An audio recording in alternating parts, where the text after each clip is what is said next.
Judge Griffin Bell was named one of the top 100 Georgians of the last century. I think everybody sitting in here would say, yeah, that's right. And I want to tell you a couple of reasons why I think, yeah, that's right. Most of you know probably that Judge Bell was born in Americus. Daddy was a cotton farmer. And the first part of his life, because today we're talking about education, the first part of his life he simply excelled in education. He graduated at 15 from high school, and then after he was in the military, he got a GI Bill and he went to Mercer and he topped out in law school, and then he was a prominent lawyer. And then he ended up at King Spalding. And as a managing partner, he started directing that law firm toward involvement in government. And from that position, he was named the chief of staff for Governor Vanderbilt. And he began his real involvement with influencing what happens in education in Georgia. He was the architect of the Sibley Commission, and that was back in the time when that was Georgia's transition from a segregated school system to a school system where all Georgians' children are educated in a fair and equal manner. And that's because of Judge Bell. We can thank him for doing that.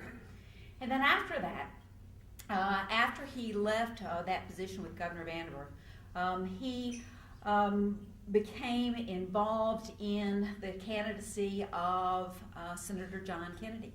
And he was a co-chair here in Georgia for that organization. And Georgia put a greater percentage of votes for Senator Kennedy than any other state in the nation, and that's because of Judge Bell. And as a result of that, he was appointed to the 5th Circuit Court. And he became an active and influential jurist on that court. And that was a time in the 60s where there was, all across the country, there was a real transition for civil rights and for fairness in education. And Judge Bell is a main architect of that for our country. And for that, we thank him. And when you think then he left that and he became Attorney General, as we all know, and is one of the most influential Attorney Generals of the 20th century. In all the places he's been, whenever you think about Griffin Bell, there are always three things that matter. It's intelligence, it's integrity, and it's the ability to come to the essential truth, no matter how complex the issue is, and get everybody to agree to pull in the same direction. And that's a unique ability. And we are so glad that he is going to bring that wit, wisdom, and talent to get everybody to look at a complex issue and arrive at the real truth of where we ought to be going. And he's going to bring that to look at education. Please help me in welcoming Judge Griffin Bell.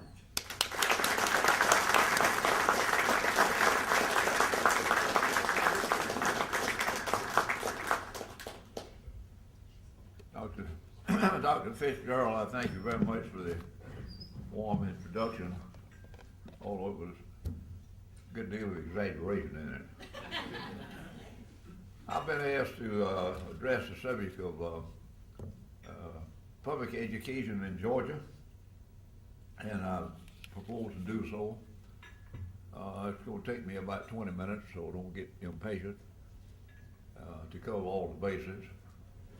And I'm going to start out by pointing to the Georgia Constitution, which contains this promise: the provision of an adequate public education for the citizens shall be a primary obligation of the state of Georgia. That's in the Constitution. And the key word is adequate. And my quest has been to make a judgment as to whether what Georgia provides is adequate. I do not claim to be an expert on education. I approach this as a taxpayer, as a businessman, and as a lawyer with much experience in corporate investigations and fact-finding. The Georgia education system consists of three principal parts. One is primary and secondary education under the State Board of Education. Second is technical and adult education under the Board of Technical and Adult Education. The third is colleges and universities under the Board of Regents. These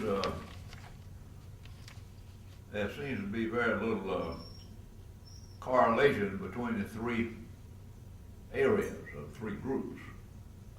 In the year 2000, the Council on Education was created. It provides for something on the order of a supervisory or policy role over these three principal groups. One problem that stands out is that the council, other than the governor, is made up of 2 members each from the 3 groups. This strikes me as being similar to the corporate audit committee made up of those being audited. To be effective, the majority of the council members should be independent and outside the 3 education groups. The council should also have some connection to the General Assembly if the General Assembly still has control over the use of budgeted tax funds and how those funds are to be used.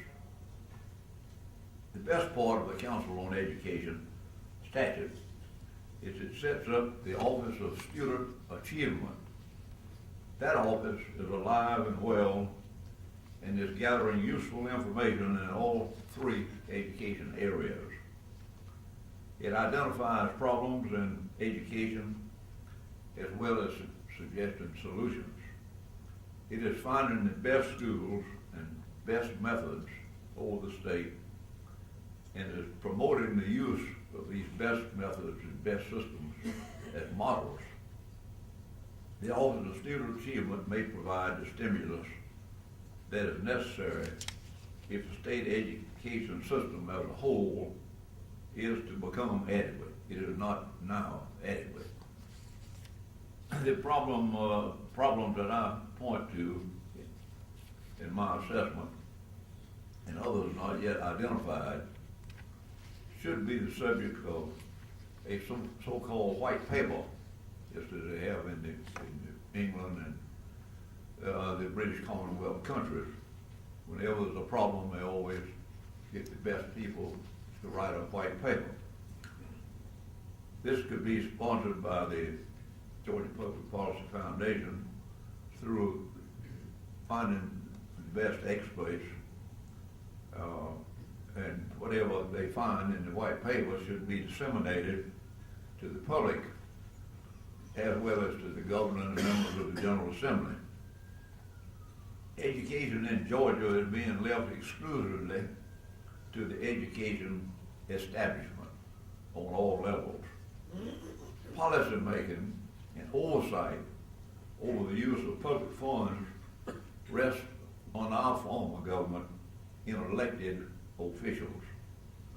If it is these elected officials whose duty it is to see that the state constitution promise of an adequate education is to be met. The problem in our education system, as they exist, are too great to be left only to the education establishment itself. There must be accountability within the systems and without the systems. Now, what are some of the problems?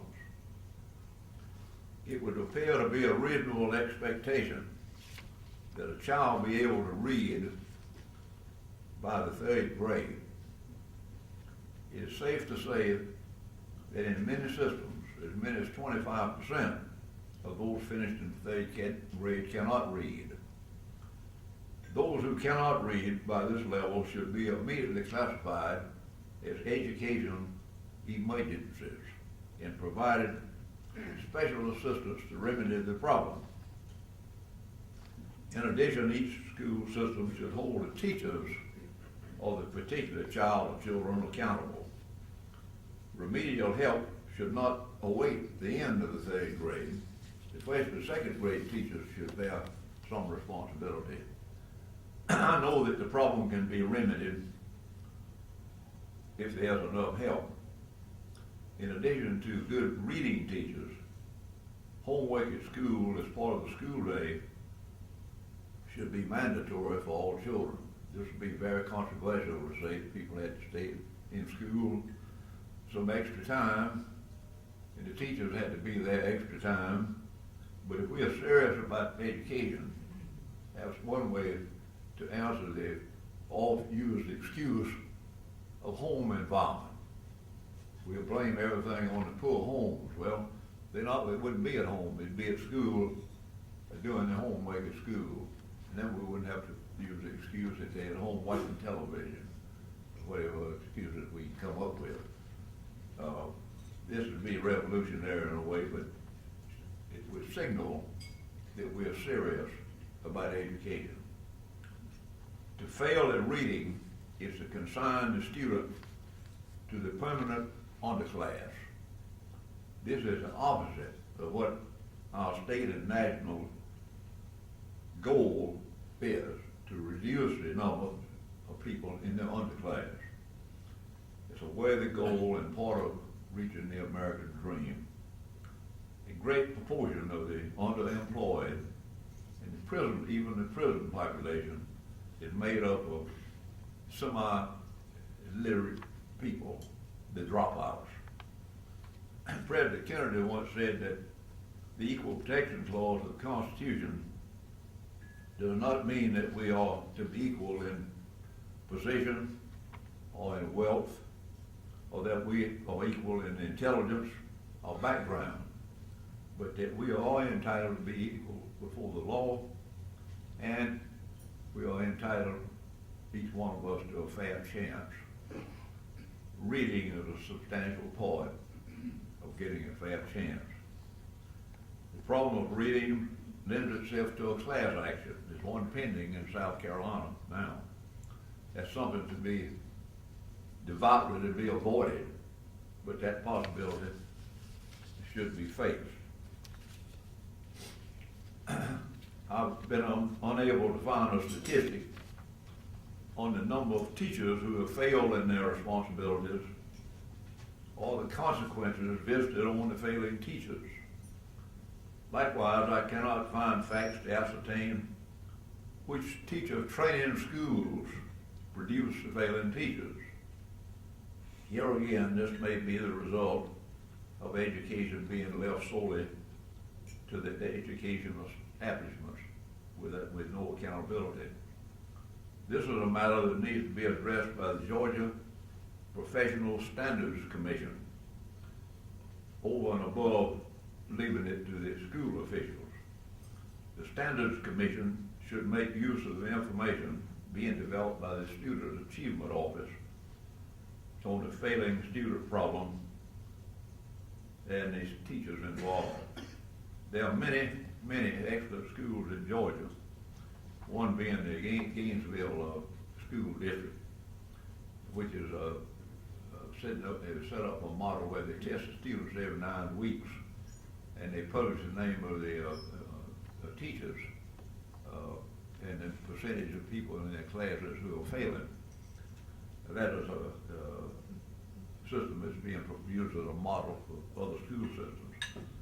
This kind of data will ferret out the weak spots and the causes of the failures. Now, there's something wrong in our high schools. 1/3 of the 2004 first year classes at the university system, 1/3 are in remedial classes.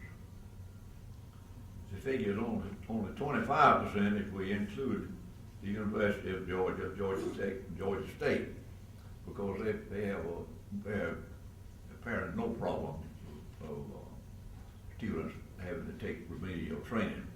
That reduces, but if you take all the other units together, and I've got a printout from the Board of Regents here, it shows this. For the interim freshman class in 2004, 1/3 of the students are in remedial training. The remedial rate in one of the units of the university system is 78.5%. That's over 3/4 of the students in the freshman class are in remedial training. 8 units are over 50%. Why should these students, not these students, have to take remedial courses in high schools instead of in colleges? By graduating those students before they're ready for college, the high schools created the problem.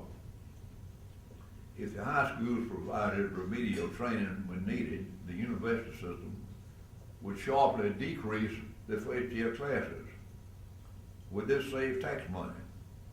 It depends on the cost of instruction per hour in each of the colleges or universities as compared to the cost of high school, where the problem was created. Again, this is a cost figure that I've not been able to find. I don't know if there is such a thing. Again, where is the accountability for this problem?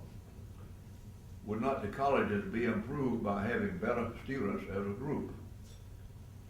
These are questions to be answered. And while we're speaking of the cost per hour of instruction in the university system, consider the case of the state universities allowing students, supposedly in 4 or 5 year degree programs, to stay in school extra years while taking reduced course loads. Why should not they pay market rate tuition for the luxury of enjoying university facilities on a relaxed pace, absent some good personal reason or personal excuses? The time should apply also to Hope Scholarship recipients. I've heard of a person keeping a Hope Scholarship for 11 years, which would seem to be extraordinary. I guess it is extraordinary. Each unit of the university system should have a cost-based tuition figure to be used in calculating tuition. The state should and will pay part of the cost, but some students are able to pay more than others, depending on family circumstances. This would solve many of the system's financial problems. The Hope Scholarship should not be a cap on tuition costs. If the cost basis proves to be more than tuition being charged once the contribution of the state is included. The private colleges or universities set their tuition rate based on cost to include need-based scholarships to ensure acceptance of students who otherwise could not afford to attend. One good example of implementing this idea is taking place at the University of Virginia and the University of Michigan, where they're charging market rates for law school and business schools, with the extra funds then being transferred over to the general fund of the particular school. One other point, the Board of Regents should consider the availability of private education when creating new units. The state should not be in competition with private schools if they have no shortage in providing for the state education interest.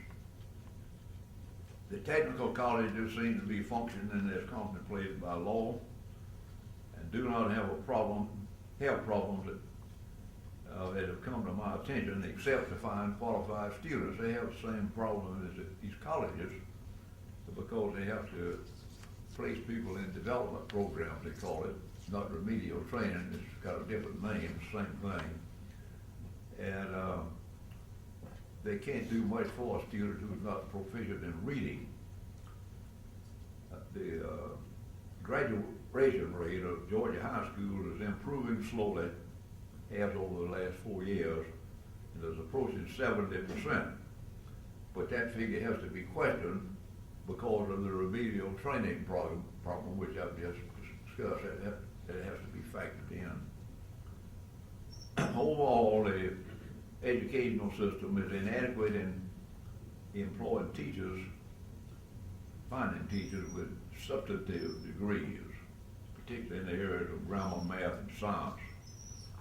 I state again that we need accountability on all levels of education with consequences for failure. Our teachers ought to be treasured, but they must be competent. good teachers have always been the key to good education. Next, I address the education superstructure, that's the management. This is another problem that should be considered. It is like an army made up of generals and colonels. There is insufficient emphasis on captains and lieutenants, the principals and the teachers. The cost of superstructure structures in some education systems is over 50%. There's a growing thought that 65% of all costs should go to the classroom, and somebody just announced that we were sitting here that the governor just maybe somebody's introduced a bill to require that in the legislature now. That's a trend that's going on over the country. We have no available figures on the silver units in the university system.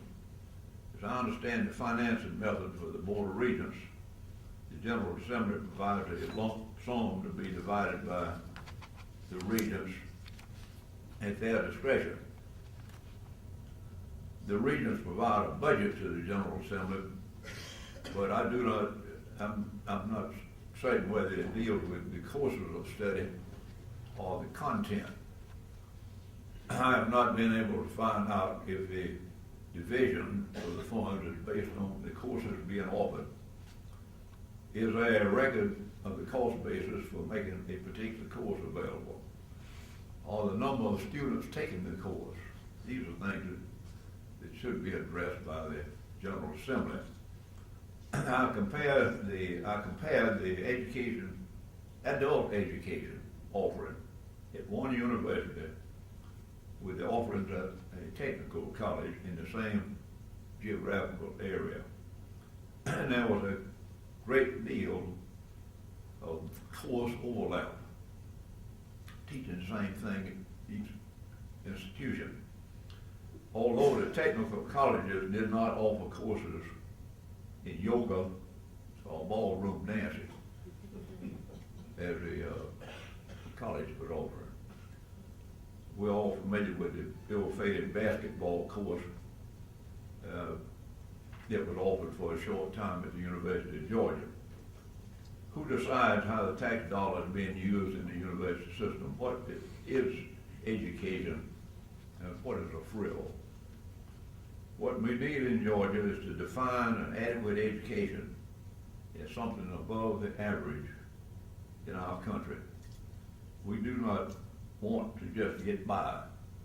Our aspirations and our state education policy should be to provide the best from the bottom to the top.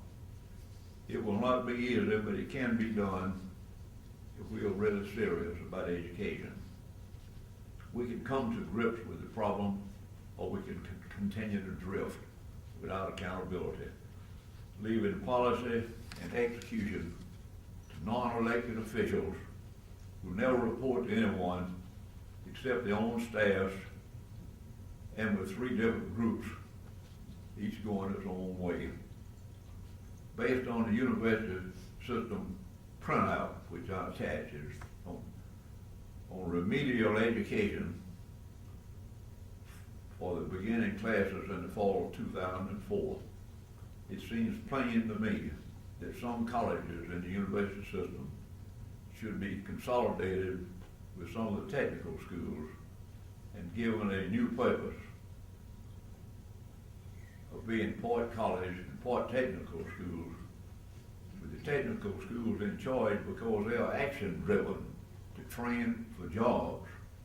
The college staff would enhance the technical schools rather than is now the case being part high school for remedial training.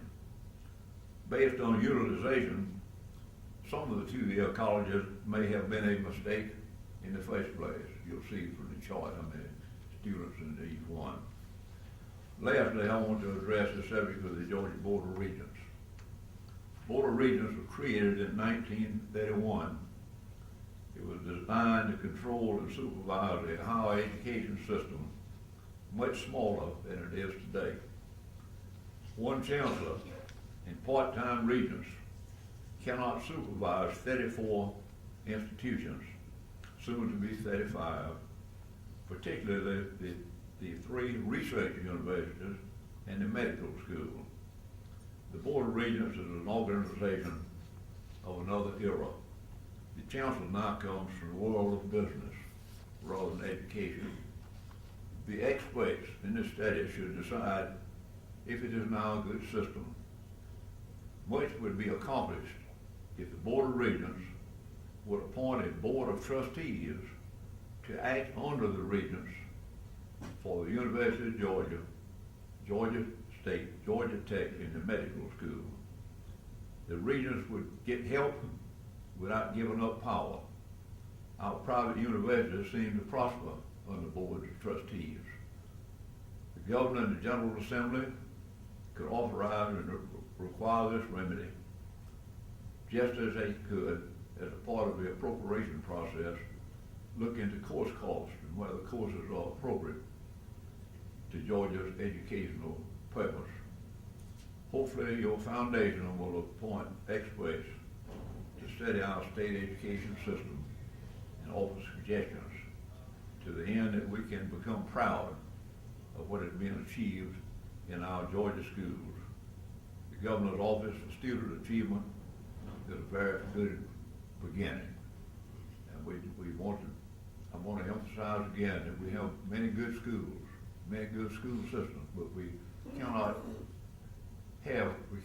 can't be proud of a system where there's about 25% failure rate. That's about where we are. Thank you very much.